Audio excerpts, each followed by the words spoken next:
মিরাজ,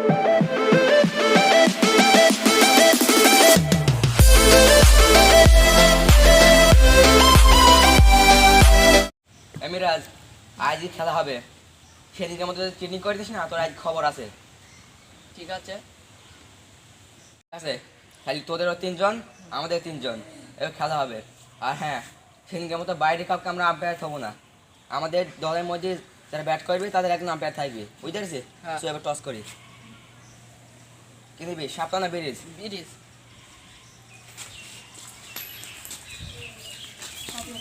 শাপলা বলছে আমরা bat pass. ঠিক আছে।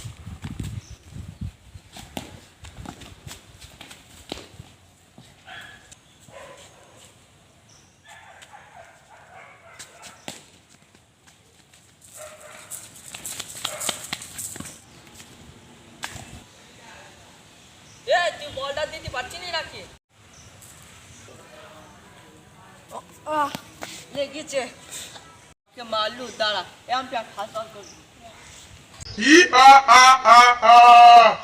মিরাজ, তুই ওকে বললা দিদি বললি, ও তো তোর গায়ে জাহাজ ওরে থো করে মেরেছে। তাহলে তুই এক কাজ কর, তুইও ফার্স্ট বল করে জাহাজ ওরে মার, ওকে গা সোজা মারবি, যাতে ও খেলা খেলতে পারবি না। এইভাবে কর, ঠিক আছে?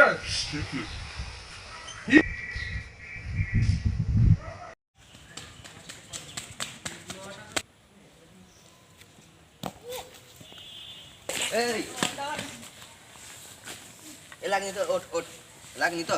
লেগেছে পাই। খুব লেগেছে? হ্যাঁ। এই দাঁড়া, এই তোর পায়ে মাল দিকানে লেগে গেছে? ইচ্ছা করে মেরেছে, আসলে ওর পায়ে অত জোর লাগে? না, আমি ইচ্ছা করে মারবো কেন? আমি বল করেছি, ওর পায়ে গিয়ে লেগেছে। তাহলে তো মার তুই আর খেলতে পারবি না। একটা কাজ কর, তুই খালি বস। এই নাফিস নাম, এই ব্যাটটা দে যা। এ মারফি, মিরাজ তো তোর পায়ে ইচ্ছা করে মেরি তোকে ফেলে দিচ্ছে, তুই তো ইনজুরি হয়ে গেছি। তাহলে তুই এক কাজ কর, তুইও ওর পায়ে মেরে ওকে ইনজুরি কর দে, তাই ও খেলা খেলতে পারবি না। এইভাবে কর, ঠিক আছে? হ্যাঁ, সত্যি করি তো, ও তো আমাকে ইচ্ছা করে মারলো। এবার আমি যাই কি ওকেও মেরে আসি, কি ও মজা করে খেলা খেলতে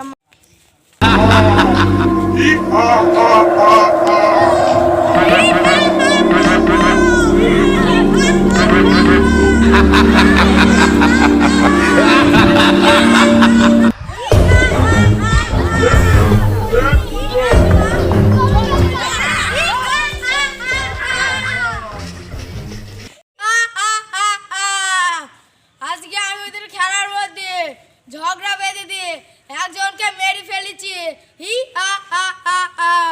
এভাবেই আমি সবাইকে ফাঁদে ফেলবো, সবাইকে আমি মেরে ফেলবো।